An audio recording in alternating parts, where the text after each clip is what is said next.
ئێمە یاسا و سیستەمەکەمان پێ پەرلەمانی نییە، بۆیە نەکاندیدمان هەبوو بۆ پۆستی سەرۆکی هەرێم و نەدەنگیشماندا بە هیچ کام لە کاندیدەکانی پۆستی سەرۆکایەتی هەرێم. هیوادارین ئەمڕۆ پێچێکی گرنگ بێ بەرەو گەشەپێدانی هەرێمی کوردستان، بەرەو یەکڕێزی نیشتیمانی، بەرەو بەرژەوەندی خەڵکو و هەڵگرتنی ئەو دۆخە کارە ساتباویەی کە لە ژیان و بژێوی و قوتی خەڵکی هەرێمی کوردستاندایە. هیوادارین ململانەی حزبی و بەرژەوەندی حزبی ئایندە و ئێستا و ئایندەی هەرێمی کوردستان بەرەو ئاقارێکی تەندروست بەرێ و دەرەنجام ململانەی ئۆپۆزیسیۆن و دەسەڵاتیش بەرژەوەندی خەڵکی هەرێمی کوردستانی لێ بکەوێتەوە.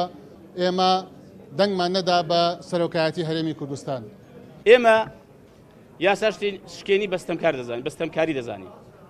ئێمە چەسانەوەی خەڵک و ڕێگرتن لە ئازادی خەڵک بە زوڵم بەستەم دەزانین و ئێمە قۆڕەخکاری و گەندەڵی بەستەم دەزانین. بەرامبەر هەموو ئەوانە ئەگەر ئێمە نەتوانین بە پشتیوانی پشتگیری خەڵک کە لە ڕێگەی شەرعی یاسایی خۆیەوە گۆڕانکاری لەمانەدا بکەین، بەلایانی کەم ئێمە قسەی خۆمان دەکەین و ئەمەش بە خەبات و بە تێکۆشان و بە بەڕاستی ئەرکێکی گرنگ گەورە دەزانین.